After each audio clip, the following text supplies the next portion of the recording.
menurut gue kita tidak bisa melihat situasi atau masalah apapun, termasuk masalah perang ini, dengan mindset lensa agamawi bahwa oke, gue Kristen, gue Katolik, Gue mendukung yang mana gue nih? mendukung Israel, titik. Kenapa? Karena Israel ada di situ, umat pilihan Tuhan. Mereka mau ngapain aja, gue dukung.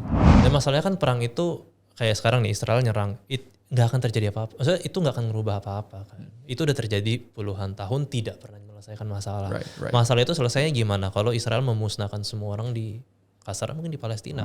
Ya selalu di setiap aliran ada orang-orang yang si paling teologi menurut gue. Ada yang si paling benar, si paling alkitabiah. Dan bahayanya adalah mereka percaya bahwa Israel adalah literally umat pilihan Tuhan. Dan itu menyangkut ke pemahaman teologi mereka akhir zaman bahwa Israel harus menjadi satu. Mereka harus menang. Umat pilihan Tuhan gak boleh kalah nih. Kita bukan anti agama, karena agama bawa banyak banget kebaikan di dunia. Betul. Dan agama pun benar jadi moral kompas. Tapi harus ada kesadaran agama pun membawa banyak masalah. Gue adalah orang Kristen, pecinta Tuhan Yesus, dan gue berdiri bersama teman-teman kita yang Palestina. Ya.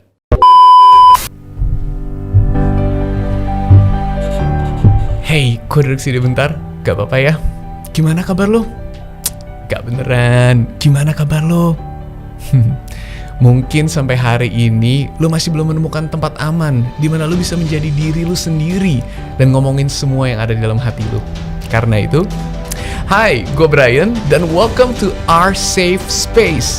Tempat aman di mana kita bakal ngobrol hati ke hati, ngomongin semuanya dari tantangan kehidupan dan perjalanan iman. Dengan satu tujuan, agar lu selalu ingat kalau Tuhan sayang banget sama lu.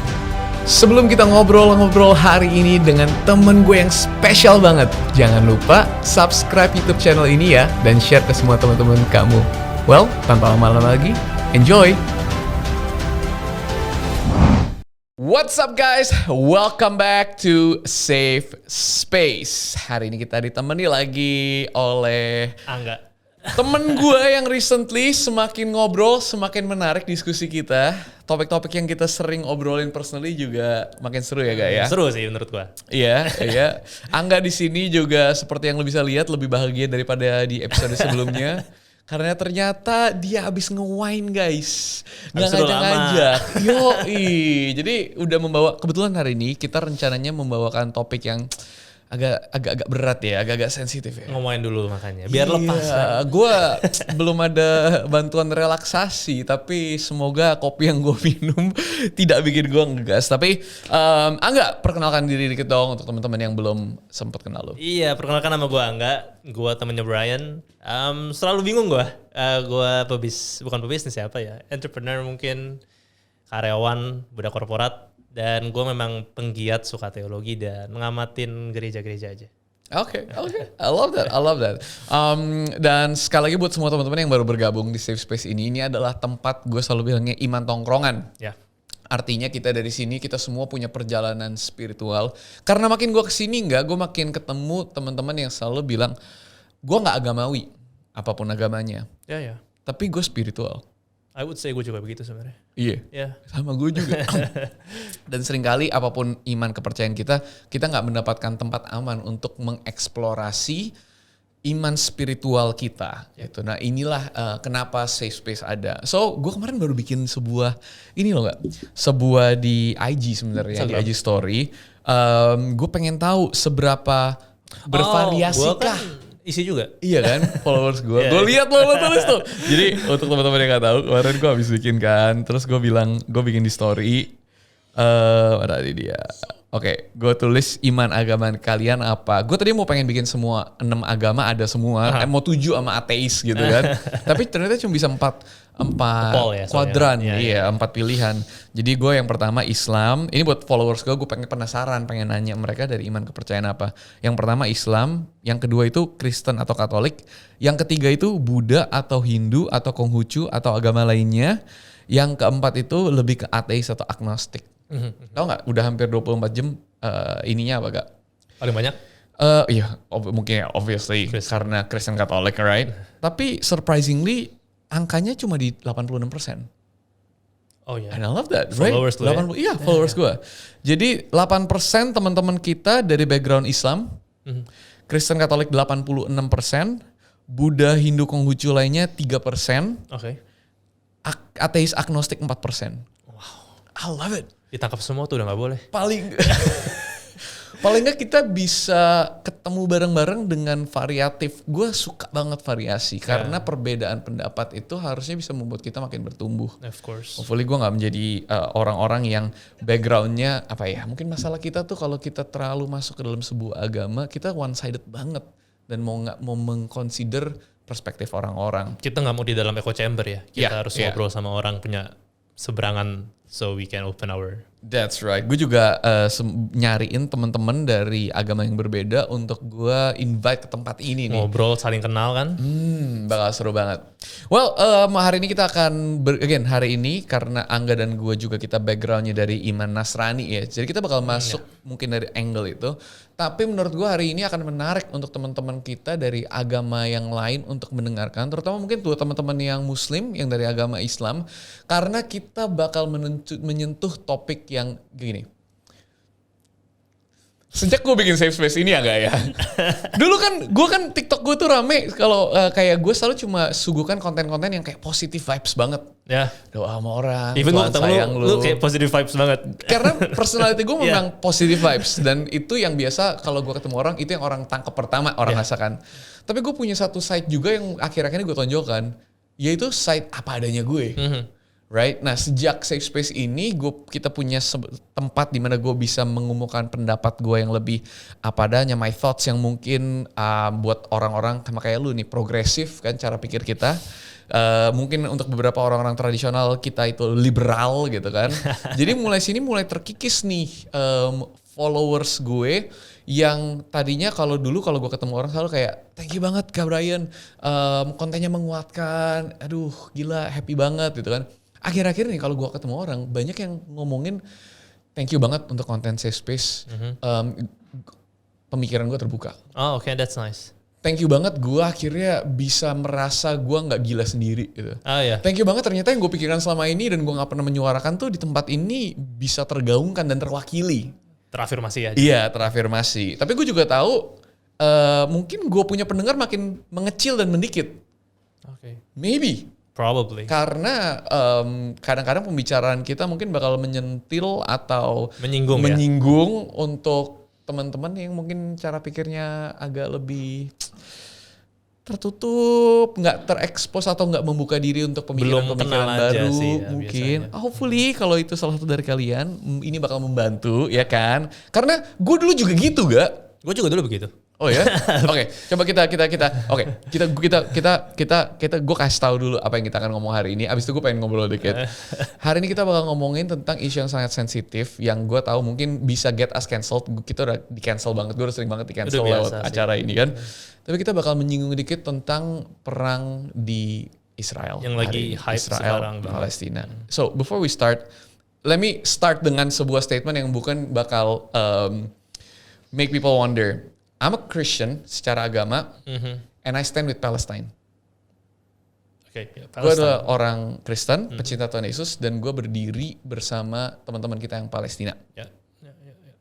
And itu mungkin narasi yang berbeda, karena mungkin selama ini kebanyakan orang di Kristen Indonesia ya, mungkin di Indonesia ya. Enggak juga, Amerika juga terutama. Amerika juga banyak fundamentalist. Iya, yang kita bilang Christian Zionist yang gila, pokoknya.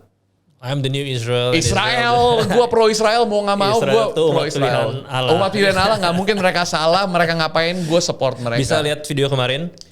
banyak, udah sering ya kan. Pas lagi terjadi tuh semua teman-teman Kristen, pastor Kristen semua kayak berdoa untuk Israel, pray for Israel. And gue ngerti sentimen mereka. Tentunya ada hal-hal yang dilakukan oleh Hamas teroris kepada Israel yang it's bad, it's never good, right?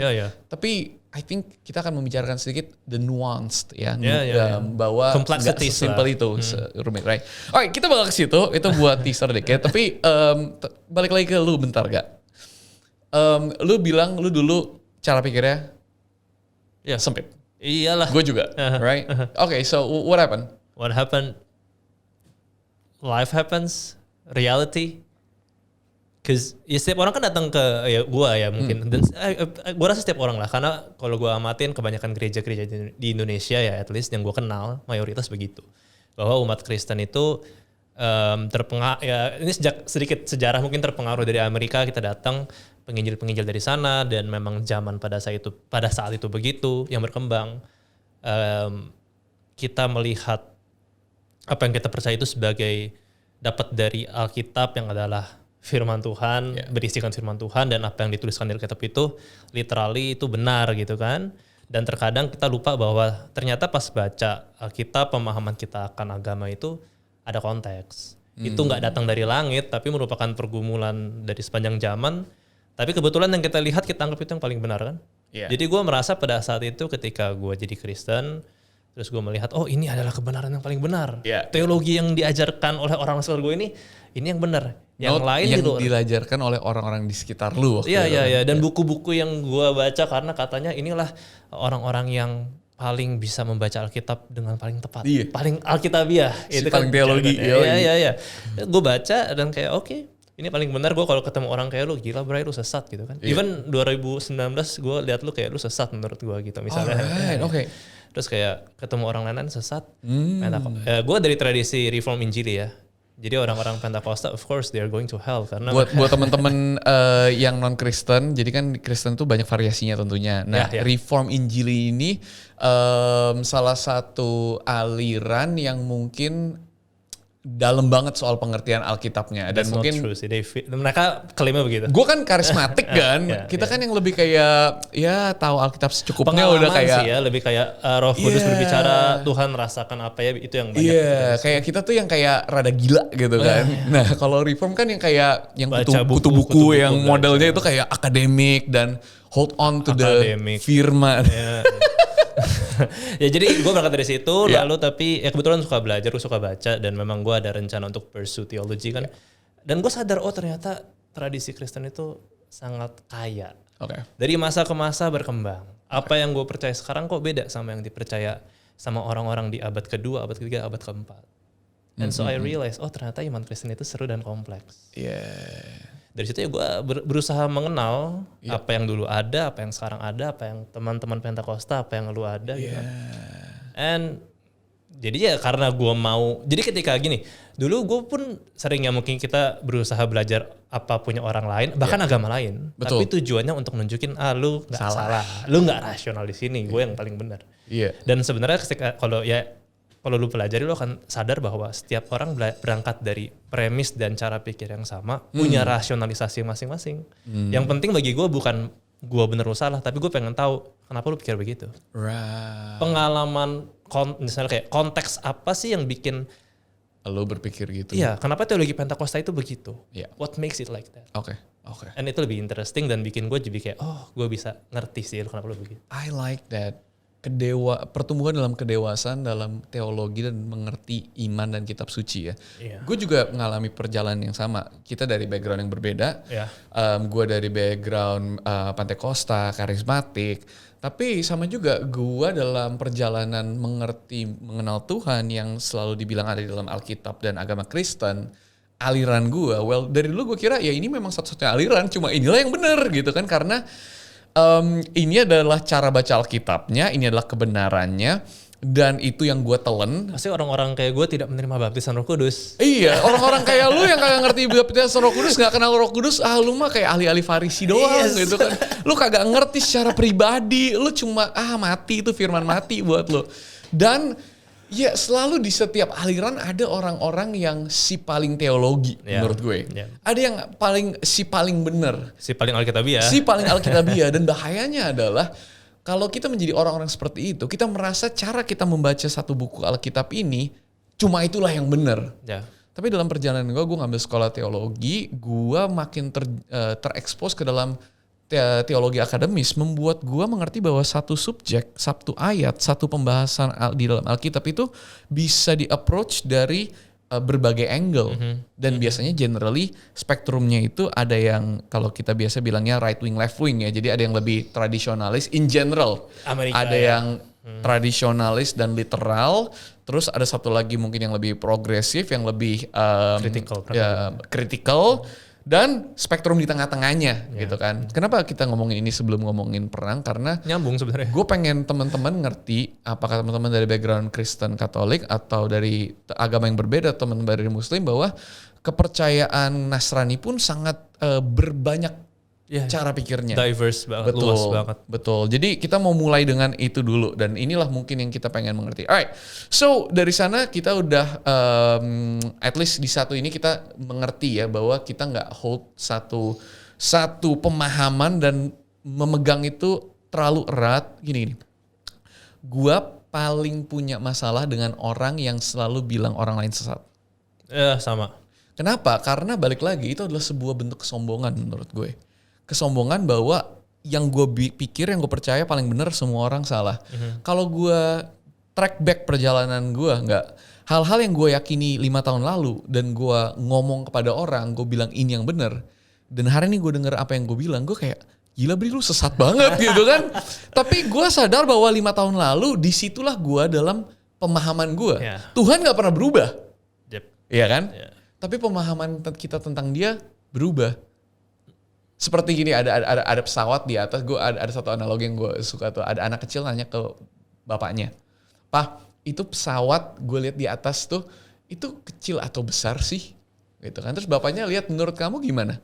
"Oh, kecil." Terus papanya ngajak dia datang ke satu hangar, ke tempat penyimpanan pesawat.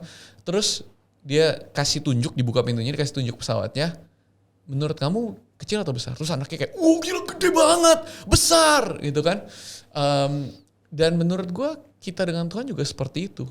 Pemahaman kita tentang dia akan ditentukan dari jarak kita melihat dia, right? Jadi artinya apa?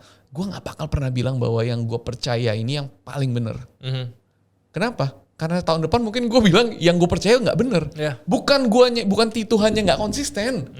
Pemahaman gue yang bertumbuh. Betul. Dan kalau kita tidak bertumbuh, menurut gue itu lebih bahaya lagi. Kalau kita udah, ini kitab suci, cara bacanya begini, semua aliran Kristen salah, aliran kita yang paling benar, dan Tuhan gak akan pernah berubah, dan firman-Nya gak akan pernah berubah. Kan sering kali kita orang Kristen balik ke gitu kan, firman-Nya gak berubah, Tuhan gak berubah. Jangan-jangan mindset kita yang gak mau berubah. Iya gak sih? Denial juga ya kadang ya. Gue merasa Tuhan begitu, tapi enggak, Tuhan itu baik. Tapi perasaan gue deny, dan gue gak mau benar-benar bergumul dan memproses itu. Memproses itu. Sebuah kerendahan hati untuk bilang, gue bukan si paling tahu. Jadi kita selalu bilang ini pendapat kita. Kemarin ada yang komen kayak gini, "Kak, aku kira safe space itu acara Kristen, tapi kok makin kesini rasanya acara humanis." Terus dia quote, "Karena kita ngomongnya menurut gue." Harusnya menurut Tuhan gitu. Harusnya menurut Tuhan mungkin perspektif dia kan. Tapi ya balik lagi. Ya ini kita pakai menurut Tuhan aja di sini. Itu kartu yang paling bahaya kan. Kenapa kita bilang menurut kita? Ini adalah menurut kita tentang apa yang kita mengerti dan kita pelajari dan kita mau belajar bareng-bareng. Kita refleksikan lah, gumulkan. Okay, so with that, let's go to this topic. Okay, akhir-akhir ini gue note sekali lagi, kita disclaimer, kita bukan politician. Kita mencoba hari ini untuk tidak masuk ke ranah politik. Tapi satu yang harus kita ingat ya, dan gue percaya ini, teologi, khususnya agama Kristen, always political. Iya, betul. Itu penting. Betul. Karena Yesus pun political untuk orang-orang yang di-oppress. Oke, kita bakal masuk gitu. Kita bakal masuk sana. Tapi kita nggak akan. Tapi kita bukan politikus. Kita bukan politikus. Artinya politik manapun. Kita tidak mendukung politik manapun. Kita pun juga bukan yang paling mengerti sejarah politik. Of course. Gue dari dulu kayak selalu mencoba. Oke, gue nggak mau terlalu ikutan. Tapi semakin gue kenal Tuhan Yesus, semakin kayak kita nggak bisa terlepas dari masalah itu. Harus tahu lah. Dan akhir-akhir ini kan sebulan terakhir ini gue kenal Ezra yang backgroundnya Yahudi. Makin ngerti perspektif Yahudi. Semakin gue ngerti perspektif Yahudi, semakin gue ngerti perspektif Kristiani juga. Jadi the whole topik Yahudi makin ada di otak gue. Terus gue kenal lu sama Bang Oyan, which is your pastor, pendeta lu, yang sering naruh post-post, terutama dari dulu kalian sering menaruh post-post tentang social justice, berdiri untuk yang termarginalisasi, yang terbuang, yang dikucilkan, yang ditekan, right? Karena kalau dari post-post yang gue lihat, kalian menyuarakan bahwa itu yang Tuhan Yesus lakukan selalu. Salah satu pesan dia kan. Sejak the whole tragedi perang Israel Palestina ini terjadi, tiba-tiba di mana semua pendeta-pendeta lain pada berdoa untuk Israel. Itu doang postnya kan. Parah banget nih buat Israel. Which is gue ngerti Israel banget. suffer ya kita. Pasti. Dan gak ada suffering yang gak parah. Yeah. Definitely. Tapi lu sama Bang Oyan ini mengeluarkan post-post yang berbeda. Gue lebih banyak repost doang sih sebenarnya. Iya, tapi kan kalian one day akan ada Bang Oyan di sini. Tapi post-post kalian tuh menurut gue menarik. Karena menyuarakan yang biasanya tidak disuarakan. Jarang ya. Dan post-post itu lebih kayak gue berdiri untuk Palestina. Bukan antisemitik ya. Ini bukan membenci Israel, bukan movement seperti itu. Tapi coba kasih tahu gue dikit dong, apa yang stance kalian atau opini kalian lewat post-post itu tuh apa yang lu coba utarakan? Opini gue kali ya, karena gue gak mau ngomong untuk orang lain, tapi opini personal gua. Opini kita berdua doang di tempat Which ini actually tapi kalau nanti you can, mungkin besok atau lusa khotbah minggu lalu akan keluar, lu bisa dengar dan lu bisa dengar pendapat buat teman-teman kita yang di sini, opini dari seorang Angga. Dari gue simply, mungkin mulai dari mana ya, yang Hamas lakukan itu salah menurut gua. Itu kan aksi terorisme ya, mereka pasti kidnap orang dan bunuh. Tapi ini kan konteksnya kompleks, tapi kita ngomong dari Oktober 7 kemarin yang mereka datang ke music festival lalu mereka segala macam, itu salah. Tapi apa yang Israel kerjakan sekarang itu pun tidak benar. Tentu Israel boleh self defense nggak salah. Tapi kalau kalian coba ikutin berita akan melihat self defense perang itu pun di dunia sekarang ada aturannya kan. Ada namanya war crimes, kejahatan-kejahatan perang, dan Israel sudah melakukan beberapa hal yang sebenarnya bisa dikategorikan sebagai kejahatan perang. Misalnya Hamas itu tidak sama dengan Palestina kan. Hamas ya Hamas, kelompok teroris. Palestina kan negara bukan Hamas.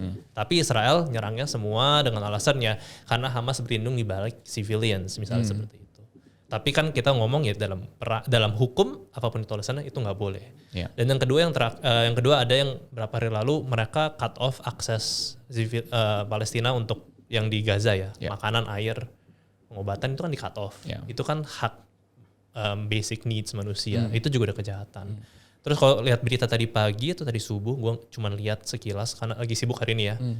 Israel ngebom misil rumah sakit kan, rumah sakit Kristen, dan berapa ribu orang mati. Dari situ aja udah jelas ya.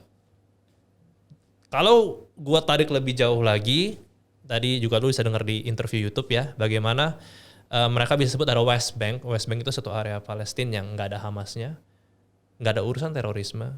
Setiap tahunnya ada orang Palestina yang dibunuh, yang mati. For no reasons. Mau tarik lebih lanjut, Israel itu kan negara yang ex nihilo, dia ada dari tidak ada. Awalnya nggak ada itu bangsa Israel yang tinggal. Dulunya daerah itu kan punya kerajaan Ottoman. Ya, jadi ya kalau kita ngambil sedikit sejarah biblical kan, ya Alkitab katanya Israel tinggal di situ tanah perjanjian yang itu pun mereka rebut dari bangsa Kanaan. Lalu mereka kalah perang. Yang karena dosa mereka juga ya, kalau menurut Alkitab kan disingkirkan, exile, dikuasai sampai zaman Romawi pun Yesus ada, mereka nggak pernah punya tanah. Lalu nanti berkembang perang salib sebagainya, terakhir kerajaan Ottoman, lalu nanti bagaimana Inggris mau mengembalikan kan alasan politik dan sebagainya. Tapi intinya yang pengen gue ngomong, tanah itu sebenarnya di luar klaim Alkitab bahwa itu tanah perjanjian. Israel tidak pernah menjadi state nation, mereka nggak pernah punya. Sampai tahun 1940 something. Dan proses itu kan sebenarnya sebuah proses. Itu kan sama aja kayak konflik, kayak Indonesia dulu dijajah Belanda, lalu kita, ya kan? Lalu misalnya kasus Israel Gaza terjadi di Rusia, pasti orang Rusia Ukraina kan sebenarnya mirip sama kasus ini. Jadi itu singkatnya kayak outline-nya kayak gue nggak melihat ada alasan ini bisa didukung oleh orang Kristen gitu loh. Ini simply tindakan perang dan nggak ada baik-baiknya. Gitu. Oke. Menurut gue itu cukup menarik karena selama ini kebanyakan dari stance orang Kristen ada yang kita coin dengan kata Christian Zionist, ya kan? Orang-orang kemarin kita ngobrol sama Bang Ezra, seorang yang menganut agama Yahudi, dan dia bilang Zionis itu basically ada dua. Ada Zionis yang agamawi dan Zionis yang politik, yang basically ngomongin lebih ke bangsanya, right? Nah, dalam sejarah Christian Zionis itu kan selalu ada orang-orang Kristen, pemahaman Kristen yang percaya bahwa Israel adalah umat pilihan Tuhan dan makanya mereka mendukung untuk Israel bisa kembali menjadi umat pilihan Tuhan. Balik lagi, sekali lagi ya, kita nggak pengen coba masuk ke politiknya, kita akan mencoba berdiskusi dari pemahaman teologinya kan. Dan ya kalau kita track back ceritanya kan seperti itu di zaman kayak zamannya Hitler sebelum Perang Dunia I, Perang Dunia II, di mana Israel itu ditindas, anti-Semitic movement, bahkan Holocaust, merasakan penindasan itu nggak baru karena Israel udah ratusan tahun sebelumnya di Alkitab juga dikalahkan, dibuang karena dosa mereka, ya kan, diasingkan ke Babilonia dan lain-lain. Tapi ada orang-orang yang percaya bahwa cara membaca, balik lagi ini nyambung yang tadi nih, cara baca Alkitabnya, mereka percaya bahwa Israel adalah literally umat pilihan Tuhan. Dan itu menyangkut ke pemahaman teologi mereka akhir zaman bahwa Israel harus menjadi satu. Mereka harus menang, mereka harus, umat pilihan Tuhan gak boleh kalah nih. Lu pernah dengar cerita kalau suatu hari Israel bisa membangun kembali bait Allah maka Mesias akan datang untuk yang... Iya, ada. You've heard that kan pas gue masih umur berapa gue pernah dengar kayak narasi itu gitu. Pemahaman Yahudi juga kurang lebih seperti itu. Pada saat Mesias datang untuk umat Yahudi, yang mana bukan Tuhan Yesus kan. Mereka akan mengembalikan kebangsaan Israel, membangun bait suci, memenangi peperangan secara fisik, dan akhirnya kejayaan Israel akan kembali bangun. Itu kan pemahaman Yahudi. Dan memang itu kan pesan Perjanjian Lama. Betul. Nah, ada beberapa orang Kristen, bukan beberapa, di zaman itu banyak orang Kristen yang melihatnya seperti itu. Jadi mereka, kalau sejarahnya mereka yang mensupport, ini kan kita ngomongin konspirasi political power gitu kan, orang-orang Kristen di Amerika dan lain-lain, dan membantu Israel masuk lagi yang tersebar diaspora di mana-mana, balik lagi ke tempat tanah yang waktu itu dimiliki oleh Turkish Ottoman ya. Ya teman-teman kita yang Palestina di sana kan. Dan direbut. Alright, so here's the first entry yang gue pengen lo tahu. What do you think about that? Again, personal opinion. The process mereka ngerebut atau gimana? Yeah, just the idea untuk ngerebut. Itu kan juga itu it's a very very complex situations ya. Maksudnya gue bukan pengamat sejarah. Kemarin cuma lihat-lihat dari kayak pakai AI, Chat GPT dan browsing Wikipedia dan denger YouTube kan. Itu kan juga ada aspek politik ya. Jadi ya ini kita ngomong dari sisi teologi dan orang Kristen ya. It's very complex, ada politik, ada aspek deal-dealan segala macam ya. Mungkin ada aspek aspek teologisnya juga yang mendorong ya. Tapi ya kita bayangin aja kalau misalnya tiba-tiba anggaplah mungkin kayak kita karena kita Chinese yang imigran kita nggak bisa relate ya, tapi untuk orang yang merasa misalnya orang lokal, misalnya orang Jawa yang tinggal di Jawa, terus tiba-tiba ada orang datang ngirim ini bukan punya kamu, ini punya orang suku mana, terus kayak kamu diusir, how would you feel? I feel it's wrong. I feel it is wrong. Dan sejarah kita sudah mencatat di mana orang-orang memakai nama Tuhan dan nama agama dari berbagai agama termasuk Kristen. Kita yang bilang kita ikut Tuhan Yesus mengatasnamakan Tuhan dan agama untuk melakukan penjajahan, untuk merebut hak milik orang, bahkan untuk merebut tanah orang. Itu kan yang terjadi misalnya pada saat waktu itu kenapa pada saat zaman kolonialisme itu kan didukung sama ini bukannya mendiskreditkan teman-teman yang Katolik ya, tapi ini memang sejarahnya ada decree papal bull yang kinda mendukung the doctrine of discovery pada saat itu. Ini sebenarnya sejarah gelap gereja yang mungkin orang nggak mau banyak ngaku ya. Jadi the doctrine of discovery itu di mana ya memang orang-orang Eropa didukung untuk mendiscover negara-negara yang which is good, penemuan kan. Tapi good for the West ya, for mereka. Tapi kan itu akhirnya buruk bagi orang-orang indigenous yang dijajah. Ya, dan ketika mereka datang, mereka akan melihat indigenous itu sebagai savages. Yang karena mereka juga belum mengenal Kristus pada saat itu, maka mereka berusaha memberikan mereka education dan civilization dengan cara mengkolonisasi, menghapuskan budaya-budaya lokal dan sebagainya, menjadikan mereka warga kelas 2. Membuat orang-orang lebih rendah daripada manusia. Iyalah, mereka dianggap barbarians. Sehingga sebagai orang Kristen kita nggak apa-apa karena ini hak kita umat pilihan And Tuhan. we are doing the right things. Kita melakukan hal yang baik karena kita benar. membawakan kebenaran dan enlightenment Iya. kayak ya kebenaran mencerahkan mereka dari Right. peradaban yang kurang, Iya. yang juga mungkin dianggap kadang penyembahan berhala kan, agama suku kan menyembah berhala. Iya. Kita bawa nih sesuatu yang benar, menyembah Tuhan yang benar, Iya. nanti kamu akan jadi sama seperti kita. Iya. And I think that's wrong. Yeah, of course.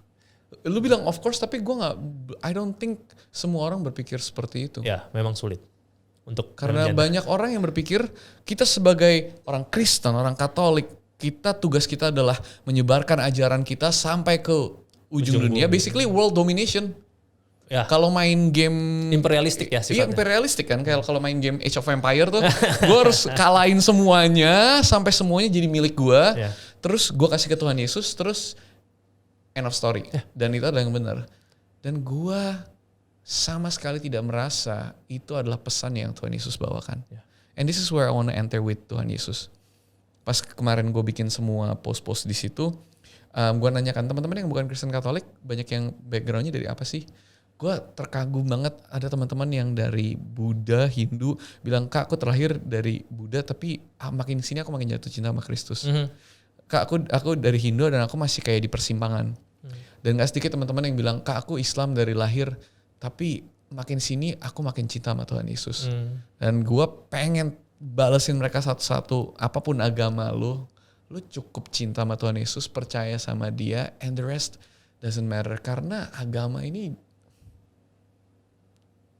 I don't know, religion is, gue ngerti gunanya Jangan kena cancel agama. loh. Gue ngerti gunanya dan bagusnya.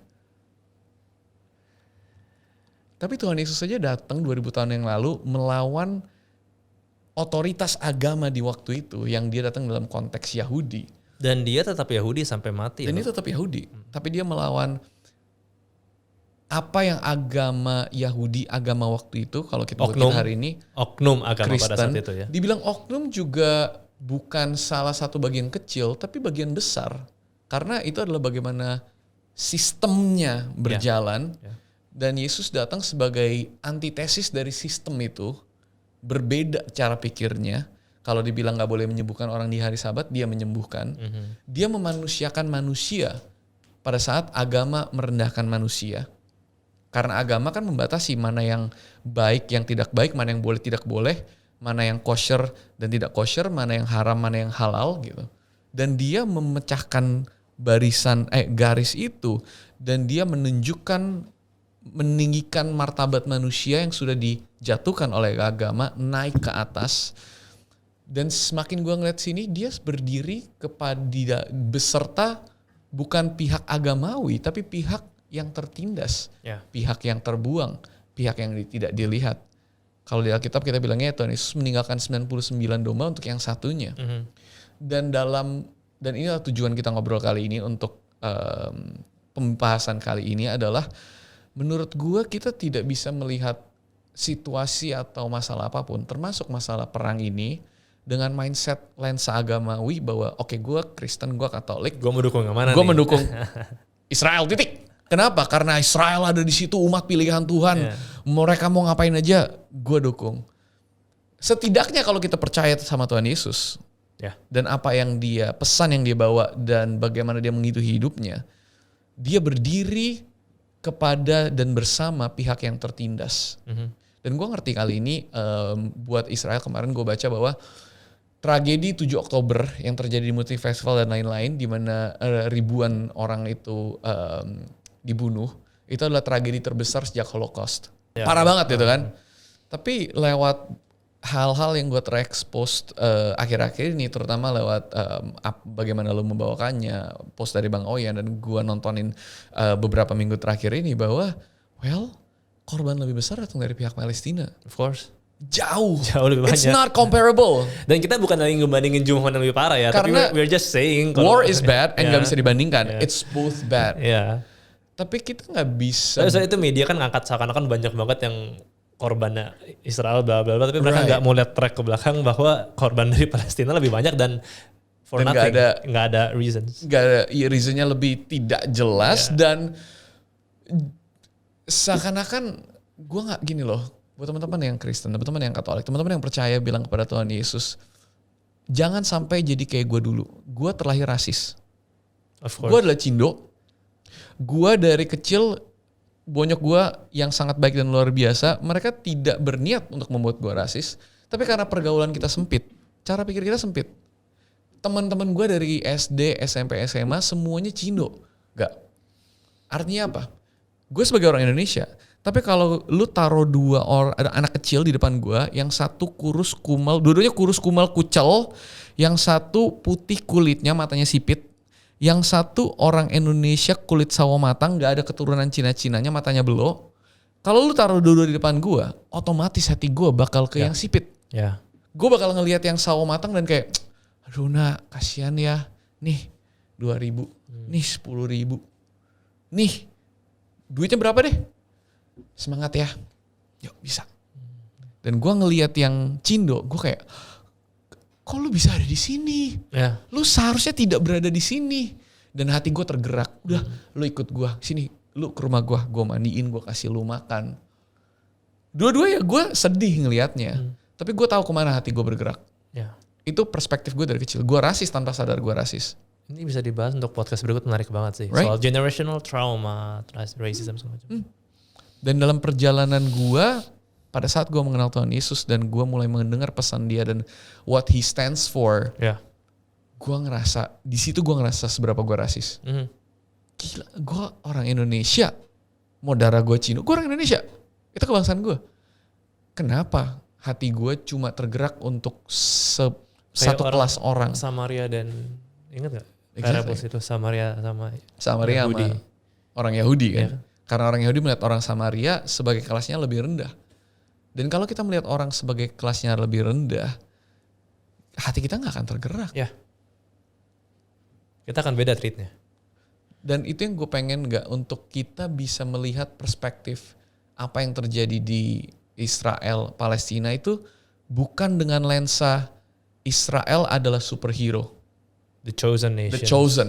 Superhero, dan Palestina, negara Arab, teman-teman kita yang Muslim, semuanya itu adalah Babylon orang jahat. Yang harus dimusnahkan. Karena kalau kita sebagai orang percaya, orang Kristen Katolik punya narasi seperti itu di otak kita, ya udah pasti yang orang baik gak bakal berbuat buruk. Apa-apa yang dilakukan kan baik. Yang gilanya kan media-media Amerika yang gede-gede, even the Gospel Coalition, mereka kasih narasi genosida, kayak melegalkan genosida loh. Exactly. Kalau mereka quote-unquote melawan umat pilihan Allah. Lah, perang salib kan sejarah mencatat seperti itu.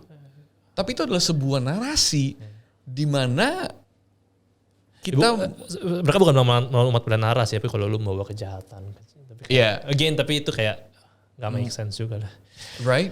Apakah karena dia teroris maka lu akan eradicate dengan cara lu musnahkan, lu bunuh semua? Exactly. Kan kita tidak melihat siapapun yang kita, ini kalau kita punya narasi ada yang baik dan jahat. Oh, gue orang Kristen jadi bangsa Israel, orang Kristen adalah orang baik.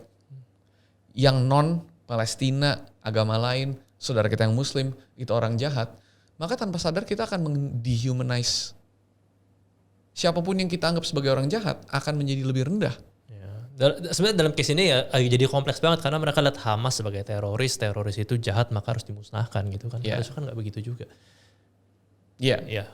Dan tentunya ngerti kita harus membela diri dan lain-lain kan.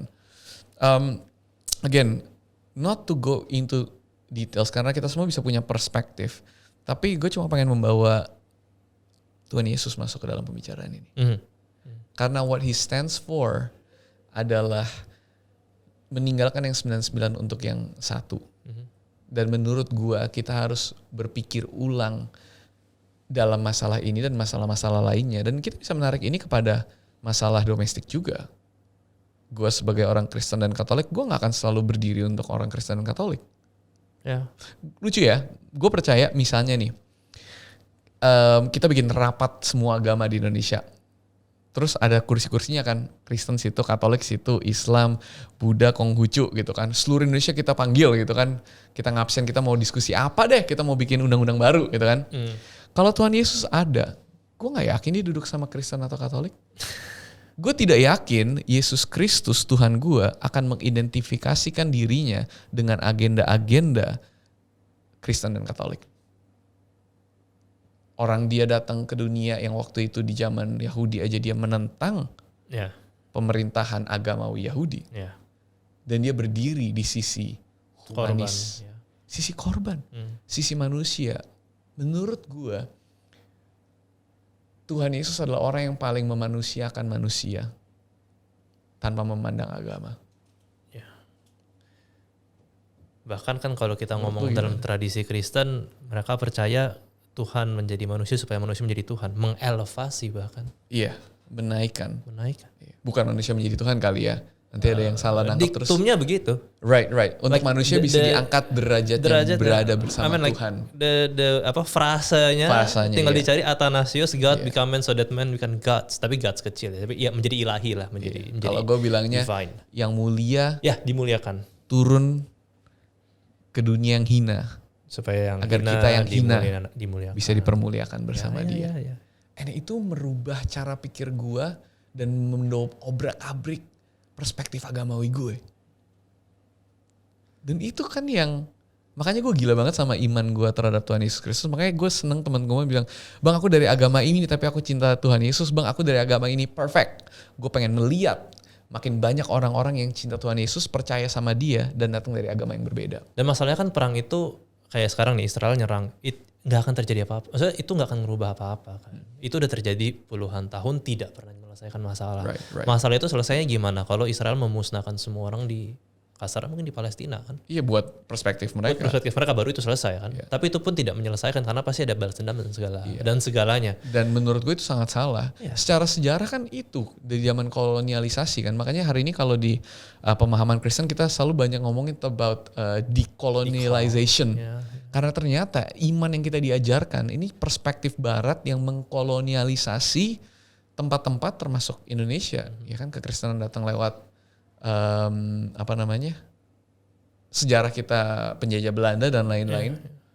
Karena kan maksudnya yang Kristus lakukan itu seharusnya kan dia datang orang maksudnya menggambarkan kekuasaan yang lain, kekuasaan yang lemah. Maksudnya mematahkan the cycle of violence. Lingkaran kekerasan itu kan justru dipatahkan di dalam Yesus. Dengan cinta, kedamaian dan pengorbanan. Iya.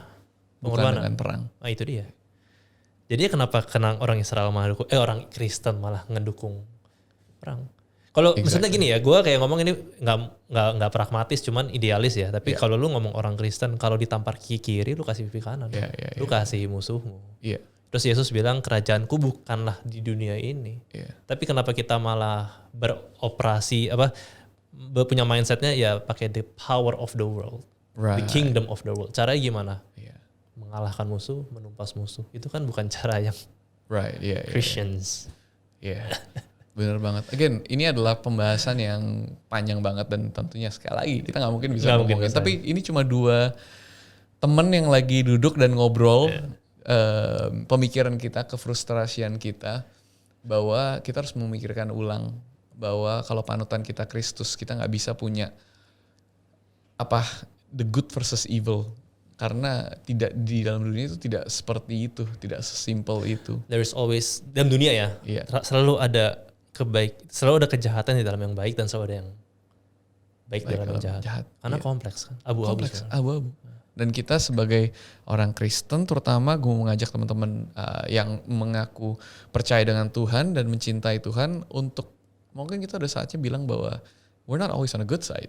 Kita nggak yang paling terang dan kita bisa melakukan seenak kita demi menyebarkan ajaran kita karena kita yang paling benar. Apalagi sampai ke dalam menuju kekerasan kan. Karena bukan jalan Tuhan kan bukan itu. And gini, karena sering banget gue liat orang salah ngerti di podcast lo ya. Kita bukan anti agama, because agama bawa banyak banget kebaikan di dunia. Betul. Dan agama pun benar jadi moral compass. Betul. Ya, tapi harus ada kesadaran agama pun membawa banyak masalah. Betul. Jadinya maksudnya makanya kalau beragama harus mau refleksi dan harus mau mendengar. Inilah titik refleksi itu kan, tempat itu. Karena itu. kalau kita di tempat-tempat ibadah atau di tempat-tempat agama kita. Nggak semua sih, tapi kebanyakan. Kebanyakan kan kita biasanya tempat-tempat agama, apakah gereja dan lain-lainnya akan menawarkan perspektif mereka. Hopefully ini yang menawarkan perspektif yang berbeda gitu kan. Harapannya. Karena kita kan selalu pembicaranya angle-nya yang tidak populer kan. Ya, karena orang nggak tahu aja sebenarnya. Lu udah masuk dalam masalah belum? Sebelum di sini juga udah banyak masalah. Kemanusiaan. Here's the reality. Gue pengen menutup dengan mengakhiri dan bilang kepada teman-teman, gue dari dulu menghindari politik, konflik, tapi gue sadar bahwa di tengah-tengah konflik, disitulah Yesus ada. Dan kita tidak bisa bilang, gue gak mau tahu deh hal ini. Kalau ini mengenai manusia dan mengenai ada yang terluka, then that's what Jesus is about.